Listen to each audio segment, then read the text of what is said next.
Olá pessoal, boa noite. Olá Dan, olá Rafa, boa noite a todo mundo.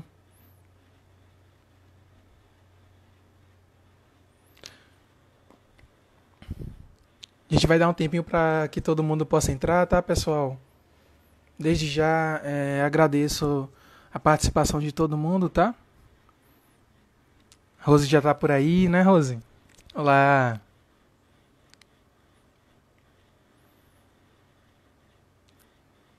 Vânia, Marineide, a Jéssica, sejam todas bem-vindas à live do Conselho Regional de Psicologia de Pernambuco, né? A gente tem hoje uma possibilidade muito grande de poder se conectar com todo mundo e poder conversar, né? É um momento que necessita desses encontros, né? Necessita que a gente possa se aproximar e conversar sobre tanta coisa que tem acontecido, né, na nossa sociedade, na nossa história. E aí temos a possibilidade de hoje conversar com uma pessoa que é maravilhosa, que no momento que a gente chegou para conversar com ela e pedir para que ela pudesse encontrar com a gente nesse momento aqui, ela prontamente aceitou, que é a Rose, né?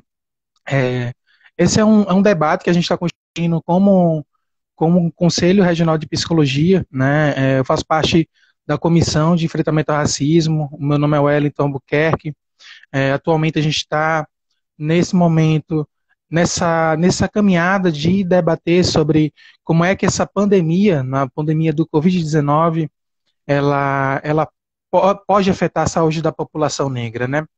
Então, hoje estamos aqui como Conselho de Psicologia para poder dialogar tanto com a Rose, né, que vai estar junto com a gente com essas reflexões da prática, do dia a dia, de uma perspectiva teórica e prática para que a gente possa dialogar sobre esse cenário, tá bom? Rose, deixa eu ver se eu consigo te colocar.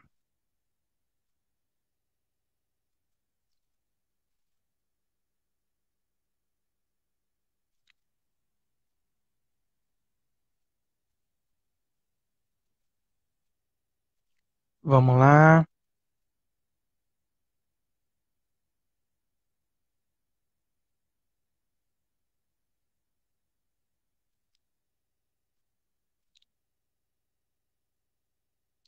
Temos algumas pessoas que já estão acessando, a Vanessa, a Gioconda, a Juscelma.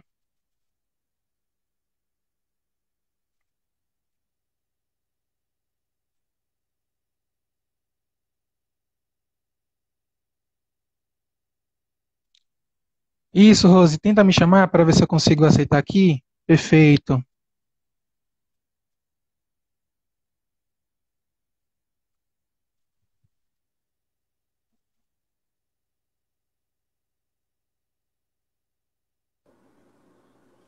Olá, Olá. Oi, Rose, boa noite, querida. e aí? Tudo jóia? Tudo jóia? Ó, mais uma vez agradecer assim por tu ter aceitado esse convite do Conselho Regional de Psicologia para poder conversar com a gente sobre esse cenário, né? É Hum, importante que nós possamos construir essas pontes de diálogo, essas pontes de podermos encontrar profissionais, encontrar as populações que estão vivenciando, experienciando essas realidades, né? E aí realmente isso. agradecer por tu ter aceitado e que a gente possa hoje dialogar tanto nós dois, mas principalmente com as pessoas que eu tenho certeza que estão querendo participar junto com a gente dessa construção. Ah, que bom, minha gente. Vocês me escutam bem? Boa noite. Tá me ouvindo bem? É, Por aqui, qualquer, qualquer coisa vocês vão falando aí. Se não tiver me ouvindo ou se não conseguir ver, na verdade, aparecer a imagem, tá? Então, eu sou Rose Santos, como o Wellington já apresentou, né? A gente falou um pouco de como é que a gente construiu esse momento, né? Primeiramente, eu queria agradecer a você, Wellington, em nome do Conselho Regional de Psicologia, pela oportunidade, né, de estar aqui com vocês para a gente fazer um diálogo tranquilo, embora seja, né, de uma temática que tem trazido um certo peso para nós aqui uhum, dentro, né, desse contexto que estamos vivenciando. Mas eu acredito que vai ser um papo gostoso. Eu espero que vocês também interajam, né? Eu acho que essa coisa de live, o Wellington me falava, Rose, eu, né, estou me aproximando, eu também estou me aproximando desse mundo virtual. E tenho aprendido muito, né, com as que eu já participei e também com as que eu venho acompanhando, né? Esse mundo é um mundo novo para muitos de nós, mas enfim, é isso. E aqui estou para a gente dialogar e agradeço mais uma vez o convite. Uhum. E é uma das coisas, né, Rose, sobre como é que esse cenário, ele, de certa forma, ele atravessou o que é que a gente compreendia sobre o mundo, né? O que é que a gente compreendia sobre as nossas realidades, sobre o nosso dia a dia, a forma com que a gente se relacionava com nós mesmos e com o mundo, né? Com os amigos, com a família, com a profissão, com a vida do cotidiano. A gente está Isso. vivendo efetivamente um fenômeno que atravessou a forma, inclusive, com que a gente atribui sentido à vida, né? Não é? A própria psicologia, ela está se reinventando no sentido de como é que ela pode atuar frente a esse cenário, né? É até um dos motivos que no o primeiro debate teve a referência da participação da Alda e do Fernando conversando entre eles e com a sociedade, principalmente, sobre a questão do atendimento online, né? Que é uma nova realidade, uma realidade que está sendo construída por muitos anos, mas que agora ganha outro sentido a partir desse cenário da pandemia. E aí uma das coisas, né, a gente até estava conversando em off, né, Rose, sobre que sempre é Uhum. importante a gente conversar sobre a pandemia, né, sobre o coronavírus, sobre o Covid, sobre essas questões que nesse momento que a gente está passando, estamos percebendo uma ascendência de todos esses processos, principalmente dessas contaminações, né? Eu acho até para a gente poder iniciar um pouco esse diálogo de hoje, né? A gente tem praticamente dois cenários para poder conversar, tanto, tanto como a pandemia do Covid-19, mas a saúde da população negra. E o que é que faz Uhum. com que a gente esteja, nesse momento, tentando trazer à tona para a sociedade, para a categoria de psicologia, mas para a sociedade, a questão da saúde da população negra, que está sendo atravessada também pelo Covid-19. Então, te deixa assim à vontade para poder introduzir um pouco essas questões para a gente vai costurando a partir das nossas curiosidades que vão surgindo no debate, mas também com o que as pessoas vão sinalizando, vão Sim. pontuando na timeline.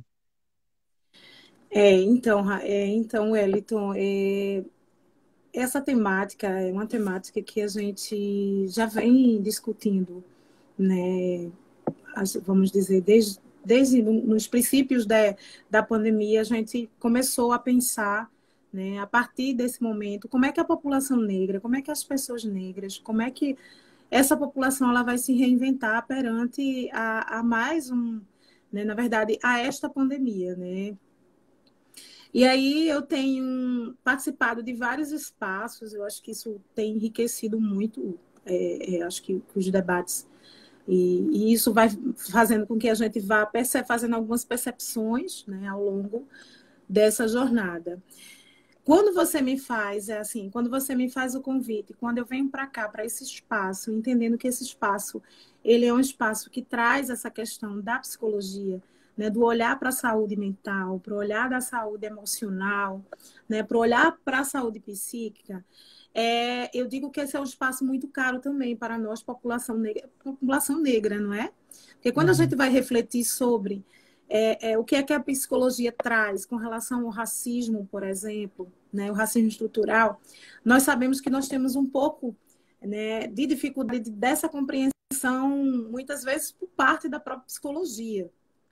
Então, nós temos alguns pesquisadores, como o Fanon, né, eu não sou da psicologia, mas eu tenho lido, e aí o contato com várias pessoas, com você e com outras pessoas da psicologia, me faz perceber que discutir essa pauta é algo muito, digamos assim, muito delicado e muitas vezes muito árduo. E principalmente perante agora esse contexto de uma pandemia. E aí o que é que eu tenho observado? O adoecimento psíquico das pessoas, né, emocional tem agravado, tem aumentado muito durante esse processo, né, durante Uhum. esse momento. Então as pessoas sempre perguntam como é que você sobrevive, como é que você está se reinventando, o que é que você faz para conseguir lidar, né, com esse momento. E aí são perguntas que vão surgindo e que a gente vai fazendo essa reflexão e pensando como é que as pessoas, como é que as populações em vulnerabilidades, elas conseguem sobreviver, né, psicologicamente, mentalmente, fisicamente, biologicamente, perante a pandemia. Eu acho que é importante que a gente, nesse momento, a gente comece a trazer a pauta da saúde da população negra como uma pauta que não é de agora, assim, algo que para muitas pessoas, obviamente, que chega agora, mas que essa pauta é uma pauta que tem aí um processo histórico de décadas, né? Que é uma pauta que os movimentos sociais negros, né, trouxeram, né, com muita luta e sobreviveram, né? E aí está a política de saúde da população negra, a política nacional, as políticas municipais, a política estadual, né, dentro dos governos, né, resistindo. Eu costumo dizer que dentro da saúde é uma das poucas políticas estratégicas que a gente consegue dialogar com os movimentos, que a gente consegue Uhum. dialogar com a sociedade civil, né? E aí você bem já teve algumas pessoas que estão aqui, que eu estou observando que está entrando na live, tem, né, esse envolvimento, a participação na construção dessa política, que não só vai para além, não só vai no entorno, né, das participações das atividades, mas vai para além disso, né? Vai para além da política. E aí está dentro da universidade, está dentro do seu ambiente de trabalho, aí no combate ao racismo, né, institucional, racismo mental, enfim. Então, assim, é pensar que esse é o momento da gente traçar estratégias, repensar estratégias para as populações em vulnerabilidade. E aí eu chamo a atenção. Uhum. Como é que estão os nossos e as nossas agora, nesse momento, né, perante essa atuação?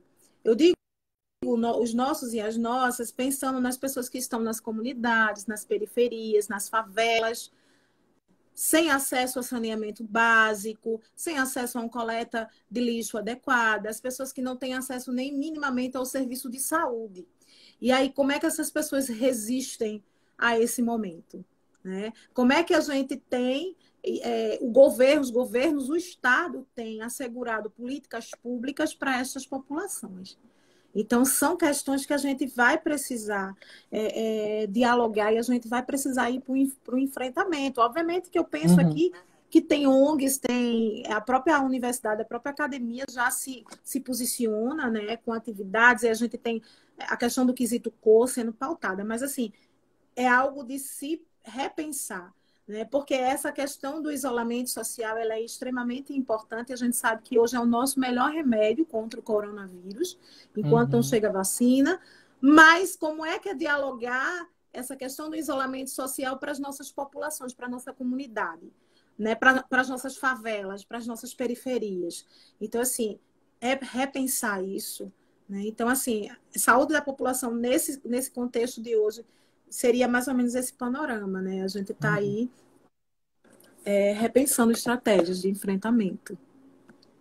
Tem várias coisas, Rose, que tu estás falando que para mim são muito caras. Assim, uma das coisas é que essa análise que nós precisamos fazer, ela vem de uma análise também histórica do Brasil, né? A gente precisa sempre entender que é a partir da história que a gente entende o funcionamento estrutural de determinada sociedade, inclusive pensando nas políticas públicas e como é que elas vão afetar, mesmo que frente a uma pandemia, né? Uma pandemia que tem um poder de disseminação muito grande, a forma com que ela vai se transmitir, ela é muito específica também a depender do lugar que tu tá, da forma com que tu tem possibilidade ou não de, por exemplo, ficar dentro de casa, né?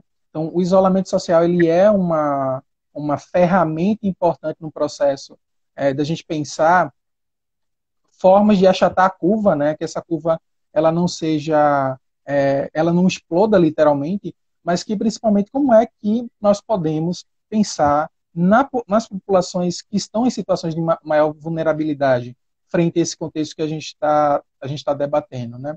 Então nós temos uma história brasileira que é muito pautada nessas desigualdades, né? É disso que a gente também está conversando, né? É uma desigualdade social, uma desigualdade de acesso muito grande que culmina em dificuldades, inclusive, de poder fazer efetivamente o isolamento, né?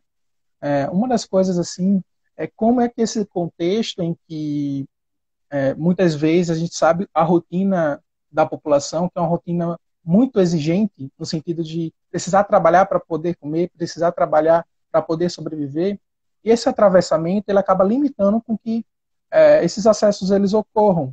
Quais estratégias a gente precisa tomar para poder chegar efetivamente no cuidado dessas pessoas? Então, até tinha conversado um pouco com vocês que é como se a gente estivesse no processo de uma aceleração de 100%, né? O Covid, quando vem, ele meio que é uma barreira que para o modo de funcionar, né? Ele é uma barreira, no sentido que a gente estava no ritmo, estava na constância, ele vem e para. E agora? Como é que eu vou poder funcionar? O que é que eu vou poder fazer? A saúde mental, então, ela pode vir a ser afetada a partir desse atravessamento, dessa barreira que surge e que, de certa forma, impede com que o sujeito possa seguir aquilo que ele acreditava, né? Quando a gente entende a questão da saúde da população negra, é uma das coisas que é muito importante, assim, que é uma pauta que ela é muito cara, né?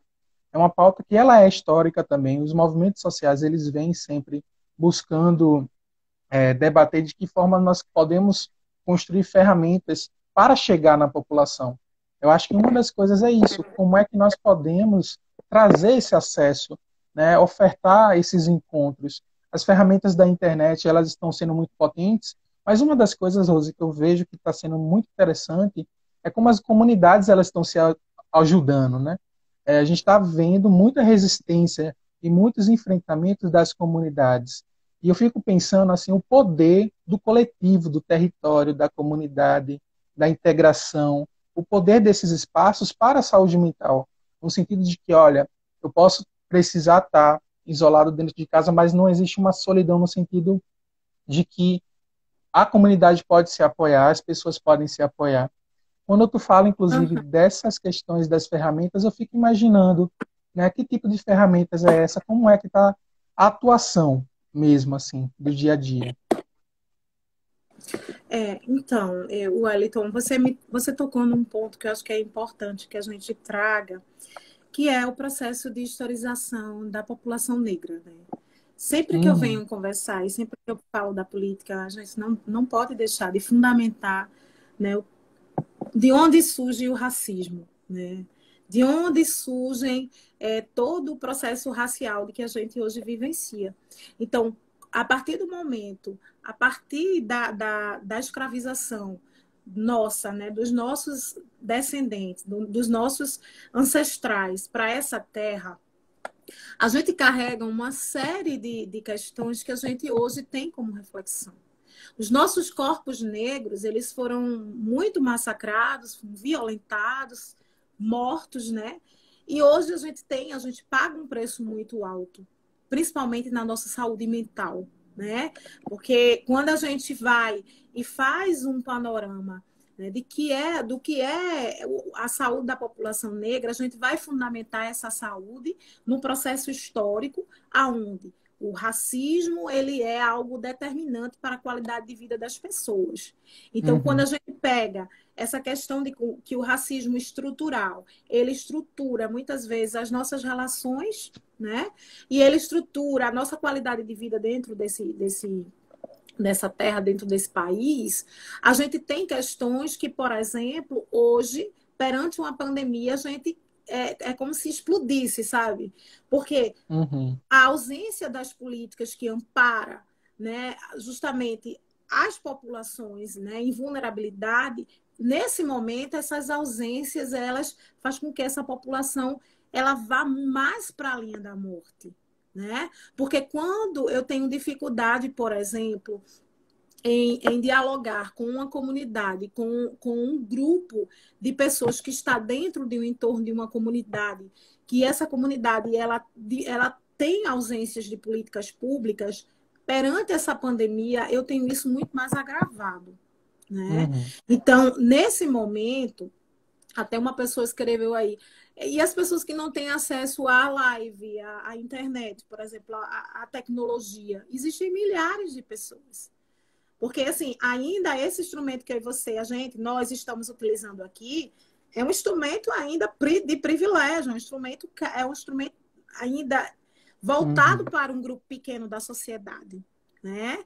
E aí, como é que as comunidades, elas agora, elas vão começar a se reorganizar perante essa pandemia se elas não recebiam, e muito menos agora elas vão receber, né, um amparo enfim, de governos, do Estado, né, para sobreviver. E é interessante, sabe, Wellington, eu tenho lido alguns artigos e estava lendo recentemente, pensando na live, e aí a questão, por exemplo, né, da dificuldade das pessoas compreenderem o que é essa pandemia.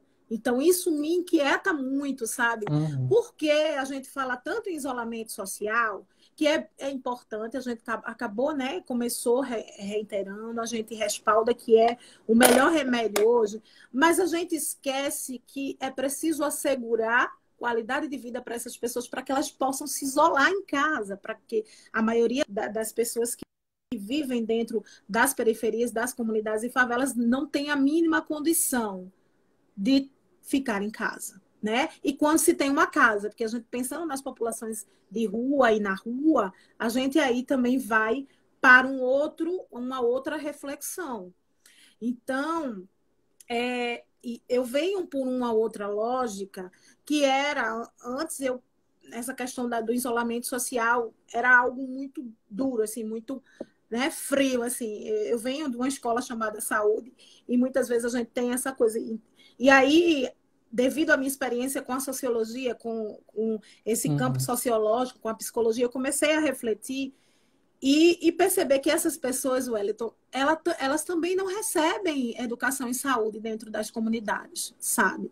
Né? Essas pessoas, elas muitas vezes, não digo todas, mas a grande maioria da nossa população, né, elas estão distanciadas, por exemplo, do atendimento de qualidade dentro da sua comunidade da saúde.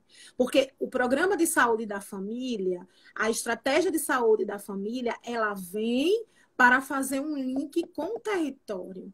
Ela vem para vincular a unidade de saúde à comunidade. Mas nós sabemos que de um tempo para cá, de 2, 3 anos para cá, existe um desmonte claro, né, para a estratégia de saúde da família, aonde os profissionais não conseguem mais fazer as suas visitas, e essa lógica, que é a lógica da vinculação com o território, né, que é a lógica de valorização do saber popular da nossa comunidade, atrelada ao saber científico, ela vai se perdendo. Porque o médico de saúde da família muitas vezes não sabe nem quem é as pessoas que moram na sua comunidade, ele nem conhece a sua comunidade. Ele minimamente vai conhecer a estatística epidemiológica daquela comunidade, minimamente, né? Porque não é feita essa vinculação. Então, assim, esse processo de realidade que nós vivenciamos, que estamos vivenciando ontem e hoje, a gente tem como um processo dessa pandemia, agrava-se, sabe? E aí, estratégias de enfrentamento para levar essas pessoas qualidade de vida, informação.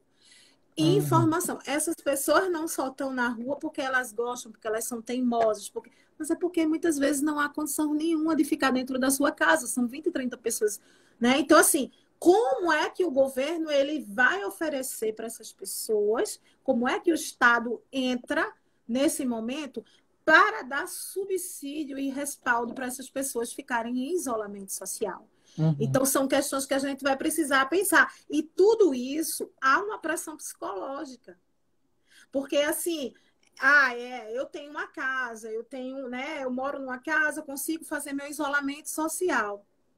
Mas aquelas pessoas que não conseguem e que, se há essa pressão, que é uma pressão, na verdade, vamos dizer assim, esse pedido, esse comunicado pelas autoridades sanitárias, que a gente sabe que é o comunicado legal, mas quem não consegue fazer isso? Como é que o que é que a gente ampara aí? Né? Então, assim, é importante que a gente comece também a pensar em estratégias. Como é que a psicologia hoje chega às comunidades? De Uhum. que forma essas pessoas estão sendo atendidas no seu processo emocional e psicológico? Existem grupos de atendimento a essas comunidades, a essas pessoas, as pessoas que perderam, né, parentes, pessoas queridas, Uhum. né, perante a questão da pandemia, porque quando a gente vai analisar os dados epidemiológicos e a gente desagrega esses dados, nós sabemos que a população negra ela é a mais afetada e aqui no Brasil 5 vezes mais é a que morre. Então, segundo o Uhum. último estudo que a gente tem, 5 vezes mais afetada. Nos Estados Unidos a gente tinha 3 vezes mais, aqui no Brasil 5. E isso porque a gente não tem dados ainda suficientes. A gente tem muita subnotificação e notificação dos dados. Uhum. Né? Enquanto isso, você vai observar alguns boletins, e aí tem a coisa que acontece muito na epidemiologia, né? Nos dados, nos números, quando você observa o número de hospitalização para a população negra é menor do que para a população branca. E aí as pessoas perguntam, mas por quê? Tá vendo? A população branca, não negra, se hospitaliza mais. Óbvio que sim, né? Porque quando a gente vai fazer uma análise, é a população que tem mais acesso ao serviço de saúde. A população negra não consegue nem sequer entrar num aplicativo, muitas vezes, para Uhum. receber seu atendimento. Então, assim, a dificuldade do acesso, né, até os serviços também refletem em outras questões. E aí eu acho que é momento, né, na verdade, é momento da gente repensar estratégias, os conselhos, as instituições, Isso. né, os governos, de como é que a gente chega até essas populações. E aí, E é uma das coisas. eu só queria Pode só falar. finalizar esse pensamento, né? Aham. Trazendo a questão da curva, quando você diz assim, Rose, e essa curva, né? As pessoas me perguntam muito assim, e essa curva? Gente, a curva, ela tem o seu curso, né? Ela tem a sua, Uhum. né? A gente vai, a curva, ela cresce, ela tem uma tendência, segundo os dados e as pesquisas, de crescer, pelo menos até o final de maio, tá? Vai depender também da questão do isolamento, né? De como a gente vai se comportar perante o processo aí da pandemia, certo? Então, assim, de como a gente vai adotar as medidas de contenção da Covid, do novo coronavírus.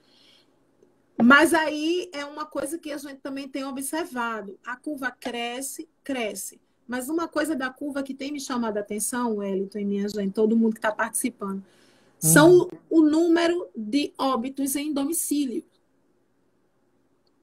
Esse é um dado que tem me chamado a atenção. Então, a gente tem crescido muito as pessoas que estão morrendo em casa, sabe? Tem crescido muito essa coisa das pessoas que sentem-se mal e, de repente, não conseguem acesso ao serviço, porque isso é uma constante e se torna uma realidade perante a pandemia, não consegue atendimento e, de repente, tem um infarto, tem outras comorbidades associadas, eventos e intercorrências ali. Então, assim, como é que a gente vai dar conta disso? E quem são Uhum. essas pessoas que estão indo a óbito domiciliares? A maioria dessas pessoas, por exemplo, aqui em Pernambuco, em Recife, são pessoas de bairros periféricos das comunidades. Então, é algo para a gente também, né, pensar e algo que a gente vai aí, né, analisando. Então, assim, aí tem uma pessoa que coloca aqui, eu concordo, os casos de subnotificações são altíssimos.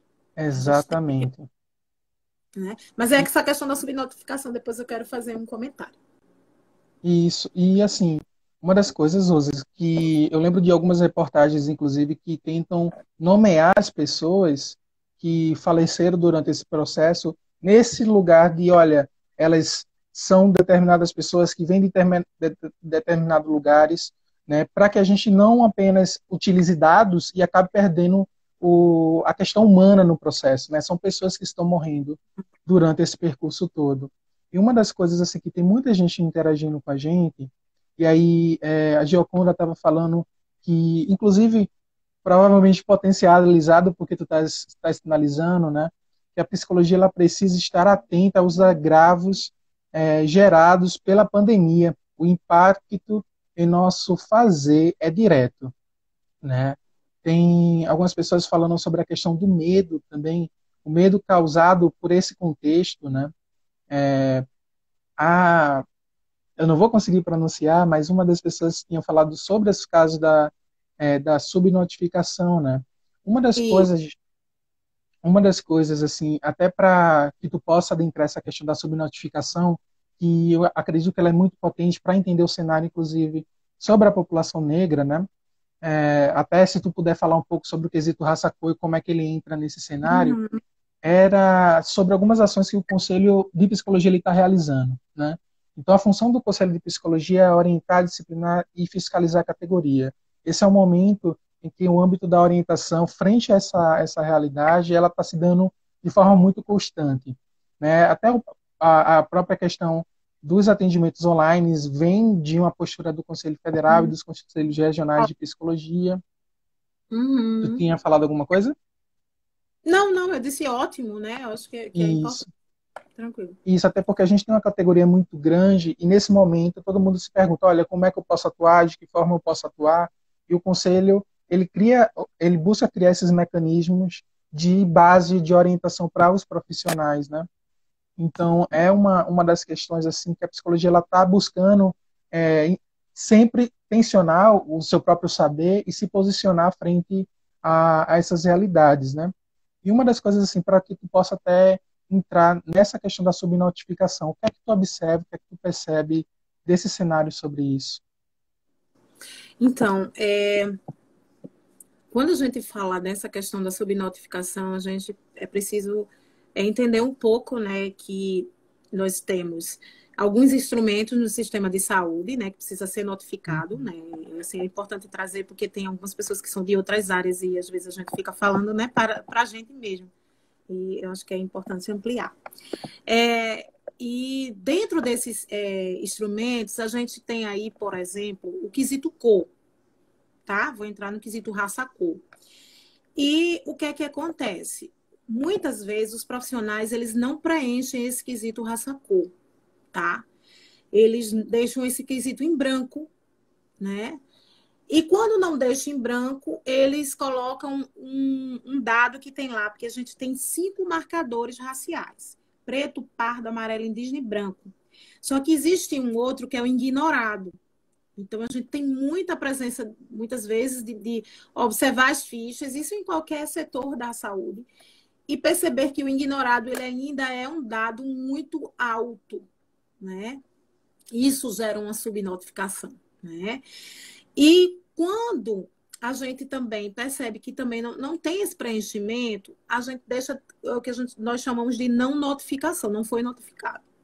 E aí, quando o dado não é notificado, a gente vai o quê? Não mais analisar, né, esse dado, e isso também dificulta a análise dele posteriormente. Quando nós vamos analisar o quesito cor, né, dentro dos instrumentos de saúde, o que é que a gente tem percebido? Falo em relação à Covid, em relação à pandemia, né? Hoje nós temos 2 instrumentos que, nesse momento, a gente utiliza. O ESUS-VE, que é o ESUS Vigilância Epidemiológica, e o FormSUS. Esses 2 instrumentos eu trabalho, né, eu monitoro dentro da Secretaria Estadual de Saúde aqui em Pernambuco. E o que é que eu tenho percebido? A gente conseguiu, junto ao movimento, que eu faço parte, né, num grupo de pesquisa do GT da Abrasco, né, o GT Racismo e Saúde da Abrasco, enquanto pesquisadora, e a gente conseguiu implantar esse dado dentro desse formulário, que não tinha, esse dado ele não existia, tinha sexo, endereço, tinha tudo, o nome da mãe, mas não tinha o principal, que era a questão do quesito, um dos principais, que era o quesito raça-cor. A gente conseguiu, fez um movimento dentro do Ministério da Saúde, né, junto com algumas pessoas, e conseguimos trazer esse dado para o formulário. O que é que acontece hoje? Hoje a gente tem o ESUS-VE com os 5 marcadores e a gente conseguiu que o ignorado não entrasse. Ótimo, porque a pessoa vai ter que marcar entre eles. É um dado Uhum. que é obrigatório. O formulário só avança se o profissional online ele preenche aquele dado. O que é que está acontecendo muitas vezes que a gente tem percebido? Quando a rotina quando o profissional ele não preenche no seu local de trabalho esse formulário online, ele repassa para a gente, porque a gente tem uma equipe que faz esse preenchimento online quando chega as fichas, que vai chegando para fazer, né, principalmente para fazer a testagem, né? A gente vai preencher. Quando a gente olha na ficha manual, não tem preenchimento do quesito cor. E como é que eu vou proceder no meu formulário? Então, esse exercício de ligar, quando a gente consegue ligar e falar com os profissionais ou com alguém do setor do serviço de saúde e tem êxito, ótimo. E quando a gente não consegue, né? Então, aí gera subnotificações. Um outro dado é extremamente pessoal. Você pode interagir com o diálogo e enviar perguntas. Desculpa, eu parei porque eu achava que é alguém do conselho, né? Exato, é a Alguém do Silvania ajudando a conselho. gente. Que é, Certo. que é uma perspectiva que pode enviar perguntas para a gente, que aí a gente vai trazendo à tona para conversar um pouco Pronto, mais, vou certo? fechar esse raciocínio aqui que eu estou. E tem perguntas, né? Estou vendo algumas Tem, perguntas tem. aí. Tem algumas Vou passar para considerações já do pessoal. E então, só para finalizar, é que o dado, porque a gente tem preto e pardo, a junção de preto Sim. e pardo que dá para a população negra, tá? Isso é segundo o IBGE. A gente faz análise da saúde se baseando junto com o IBGE.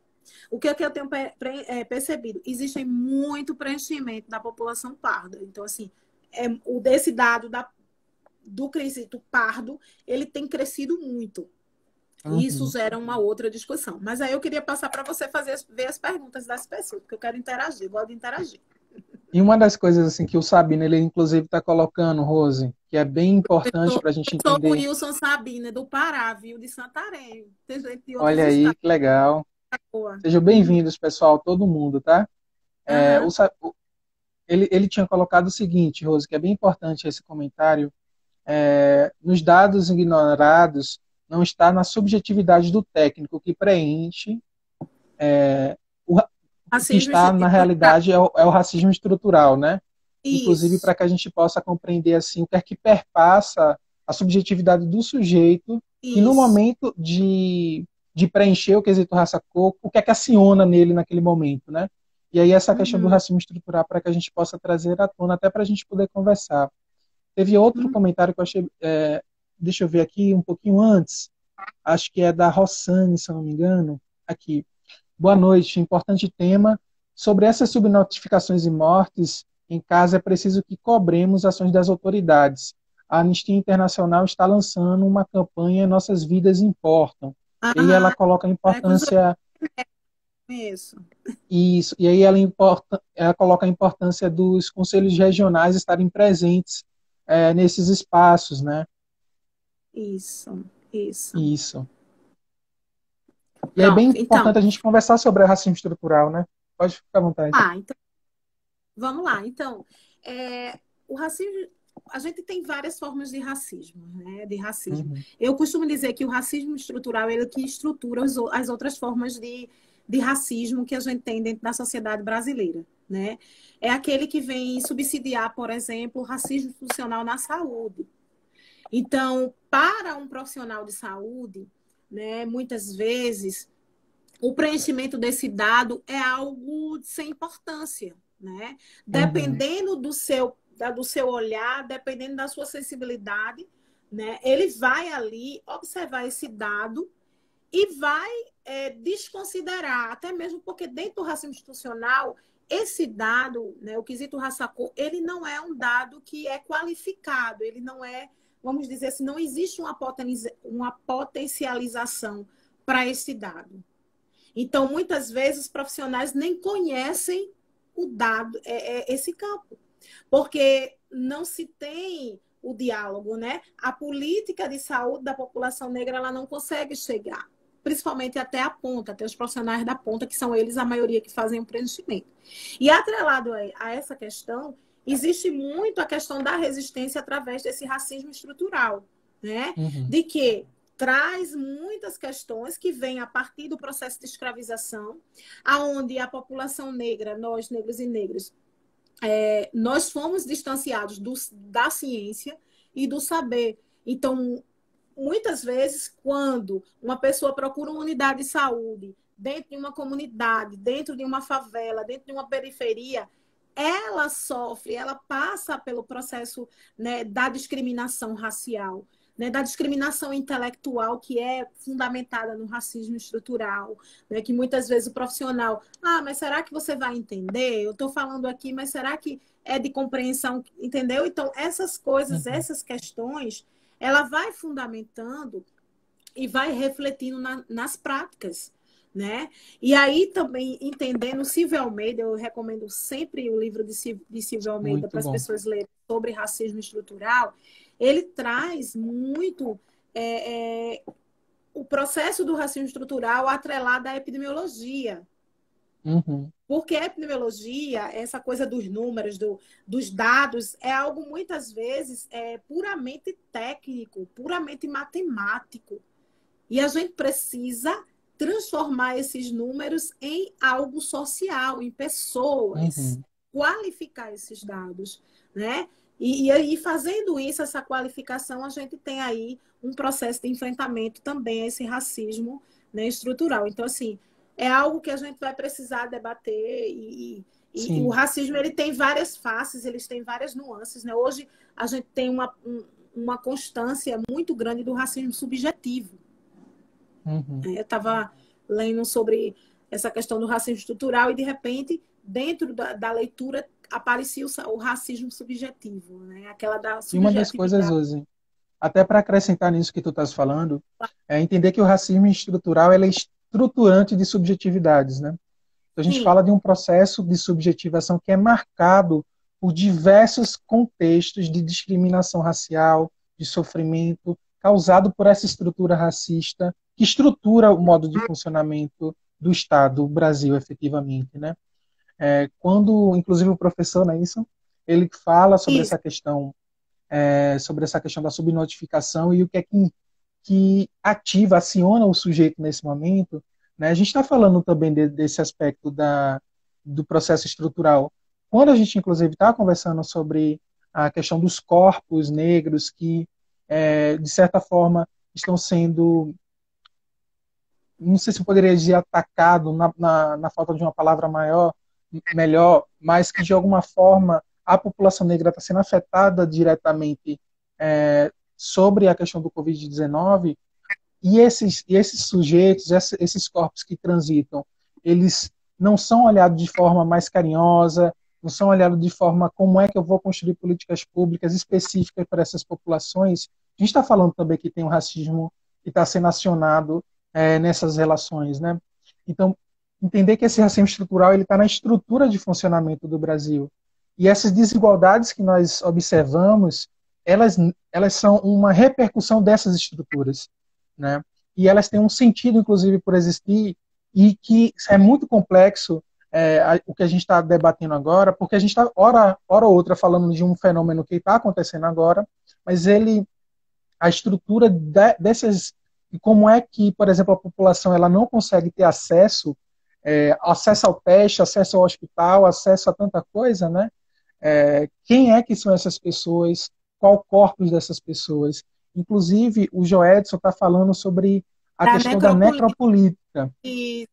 Isso, muito bom. Exatamente. E Né, que é a isso, política sustentada nessa morte, né? isso, quem vai morrer, né? A necropolítica traz justamente, né? Muito bom, Joedson, né?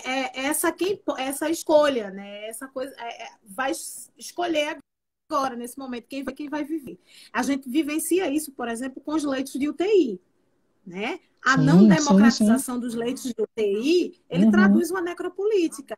Então, ali é escolher quem vai usar o respirador e quem não vai. E nós sabemos que nessa escolha, né, nós, população negra, é que vamos aí, né, muitas vezes, ir para a linha da morte. Então, Uhum. é importante que a gente discuta. Acho que, na verdade, a necropolítica na saúde, nesse momento, é um tema também muito forte, assim, um tema que a gente Sim. precisa se debruçar, não só pensando nessa questão da morte, mas também pensando na qualidade do acesso aos serviços, né? porque a gente vai percebendo que não só existe Covid-19, existem outras doenças aí circundando, e que nesse momento a gente está como se estivesse colocando, né, Sim. um abafador, né, sufocando para a gente tentar dar conta e apagar esse incêndio, esse foco de incêndio, que ele está sendo mais forte nesse momento. Mas, Uhum. assim, eu te interrompi, porque assim, eu acho que essa questão da necropolítica ela é de extrema assim, importância no debate racial. É algo Exato. que a gente vem percebendo e que tem um reflexo na nossa saúde enquanto população negra. Uhum. E que, inclusive, assim, quando o CRP, mais necessariamente o CFP, lá em 2002, ele entendendo assim, né, que o sistema conselho é aquele sistema de orientação. Ele orienta por diversas formas, mas uma delas é as resoluções. A psicologia, ela tem uma resolução que é a 018 de 2002. O que é que essa resolução ela fala? O que é que ela dispõe, né? Ela coloca que o profissional de psicologia ele precisa compreender o racismo e não pode ser e não pode agir no sentido de repercutir que esse racismo ele continua. É uma resolução que dá uma base numa perspectiva para a categoria entender da importância de enfrentar o racismo como uma problemática social, uma problemática que faz a sociedade efetivamente sofrer, né, que constrói essas realidades, inclusive, que estrutura essas subjetividades. Essa estrutura, ela é uma estrutura que tem uma base muito perversa no sentido de como é que ela, o sentido que ela é estruturada de manter esses lugares, esses privilégios e essas desigualdades. Então, trazer esse debate sobre racismo estrutural nesse cenário, é entender como também essa série de desigualdades que nós vemos cultivada por essa estrutura tão perversa, ela está também potencializando que a gente observe o cenário desse vírus e como é que ele está afetando as populações negras, efetivamente. Quando a gente, inclusive, fala sobre essa questão da necropolítica, é muito importante o que o pessoal tinha sinalizado. A gente está trazendo um debate que ele é extremamente recente, ele tem um poder muito grande, ele praticamente diz que existe corpos que precisam morrer para que a estrutura ela continue a se manter. Né? É literalmente uma manutenção de um funcionamento que faz sofrer. Então a gente precisa sempre trazer esse debate à tona, né? E relacioná-lo com os fenômenos que estão acontecendo atualmente. Né?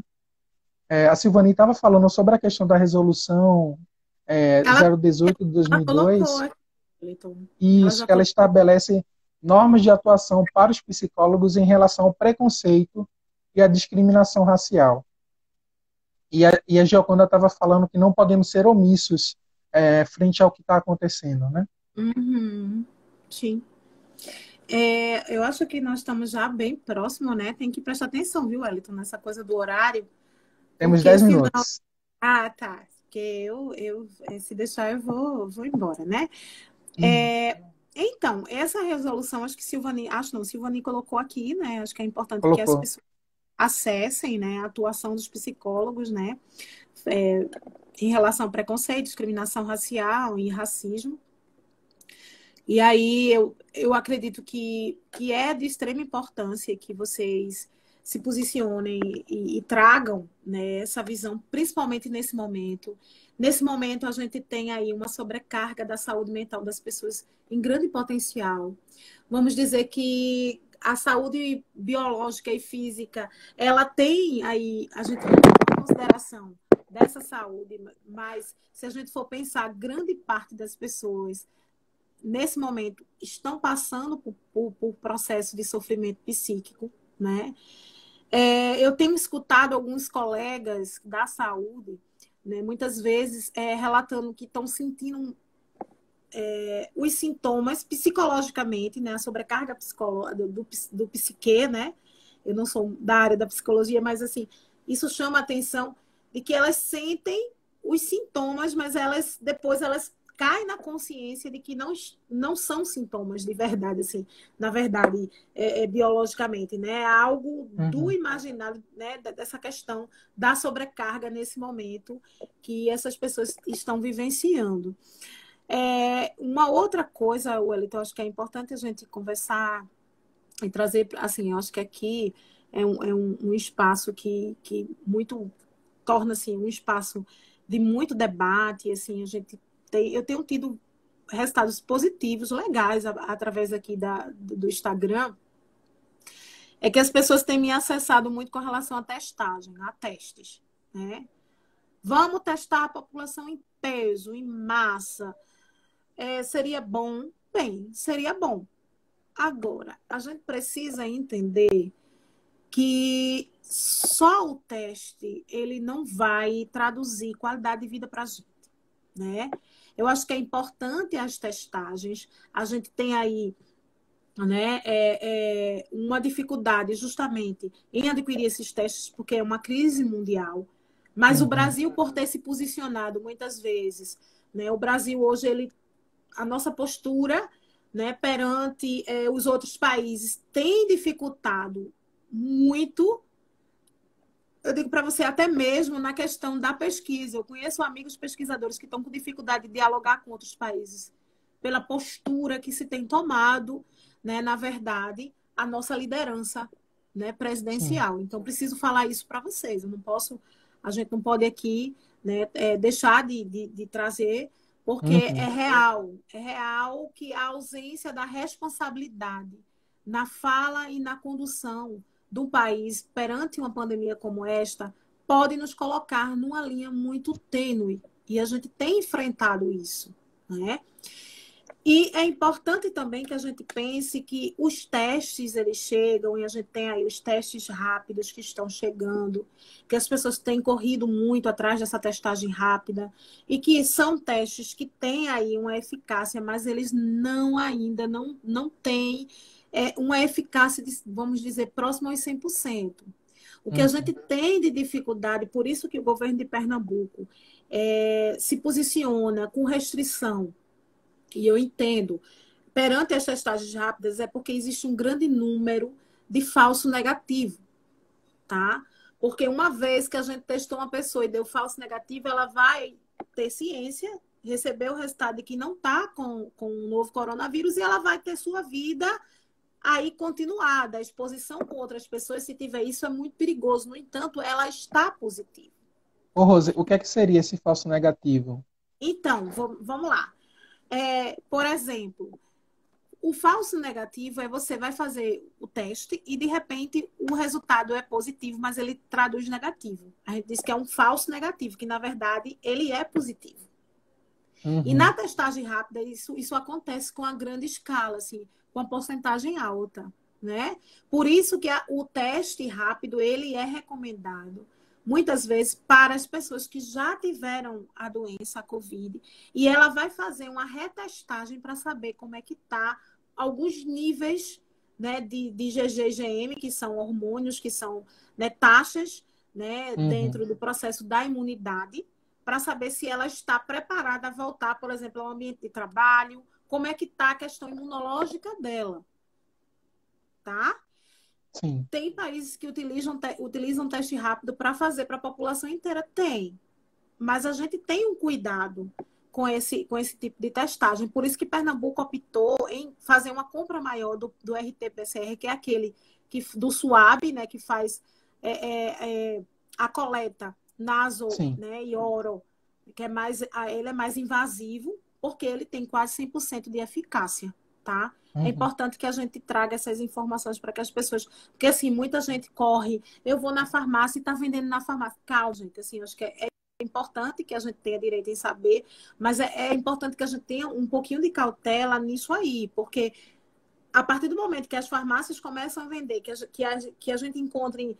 Isso perde um pouco o controle de qualidade. O controle de qualidade é algo que a gente precisa ter domínio. Eu digo porque eu já trabalhei em laboratório muitos anos também. Eu vim para a saúde coletiva depois. Mas, Rose, assim, e é isso. a gente tem alguns minutos para poder encerrar. eu acho que é uma até das coisas assim, importantes, esse Tem uma pessoa processo que mesmo encontrou a live de. por acaso e está adorando. Ah, Que bom, seja é, e bem-vindo. isso, exato. Eu estava até vendo aqui, né? Tem algumas Aham. pessoas que estão chegando, É, bacana. Uma das coisas assim é que a gente já está chegando nos minutos finais, e é muito sim. importante esse processo de trazer à tona algumas linguagens, né, que muitas vezes tem esse aspecto mais técnico, né? E aí acaba que a gente conversar um pouco sobre isso, essa possibilidade do acesso à informação que a gente tinha conversado anteriormente. Uma das coisas assim, até para eu colocar, é que essa tua fala se conecta muito com alguns posicionamentos que a Comissão de Enfrentamento ao Racismo, que é uma comissão que está dentro do CRP PE, né, o Conselho Regional de Psicologia de Pernambuco, assim como outros, eles têm vários grupos de trabalhos, comissões que trabalham demandas sociais da psicologia, e uma dessas comissões é a Comissão de Enfrentamento ao Racismo, né? Então a comissão, ela inclusive soltou uma nota, trazendo uma nota de posicionamento frente a esse cenário e frente também a essas questões que a gente está debatendo hoje, que a gente está observando. Aí a gente está chegando no momento final e até para poder fazer esse encerramento também, Então, agradecer a todo mundo também que pôde participar até agora. então, eu queria agradecer a todas as pessoas que estão aí na live. Tem Patrícia, tem Rafaela, né, professor Wilson, Rafael, meu irmão, beijo. Minha sobrinha Maria Luísa, assim, bem rápido. Tem uma pessoa também que entrou por acaso, que é a Rosália. A Rosália está dizendo que eu gostaria de ouvir novamente. Rosália, me segue, Rosália. Se você entrar aqui no perfil né, do CRP, você vai encontrar lá, acredito que meu endereço, né? Do Instagram, meu perfil, tá? O que eu queria finalizar, Wellington, primeiramente agradecendo a todas vocês. Val, beijo.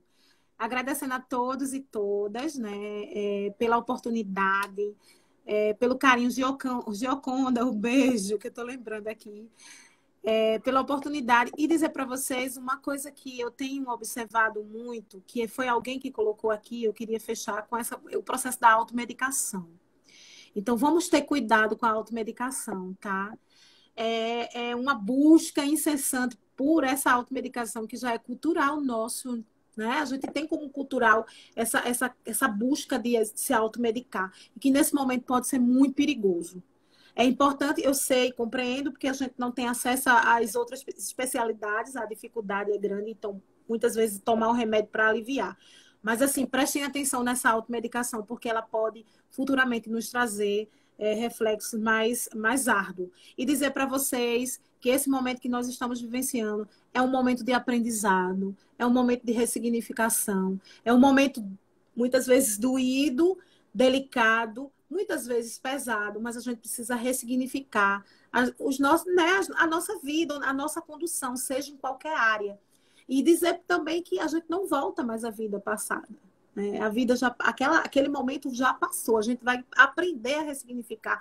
O uso de máscara será por muito tempo. A nossa forma de se relacionar com essas questões sanitárias vai por algum tempo e vai trazer também muita coisa boa para a gente. E no mais, gratidão.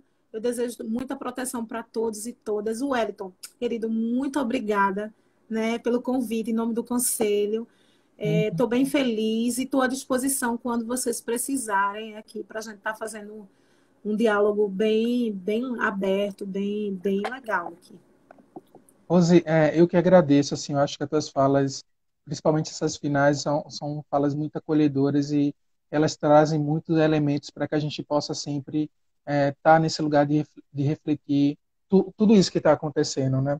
É um processo que, de fato, ele aciona muitas coisas dentro da gente, mas que é um processo que a gente firme na raiz, né? Que a gente possa sustentar isso que está acontecendo, com certeza vamos passar por essa situação, por esse processo. A gente vai encerrar, até pelo tempo do próprio Instagram, e vai Isso. ficar disponível, certo, durante esse período de 24 horas, certo? E vamos ter alguns outros debates durante esses dias pelo Conselho. Tá bom, gente? Muito obrigado. Até mais. A gente se encontra. Beijo, tchau. Beijo.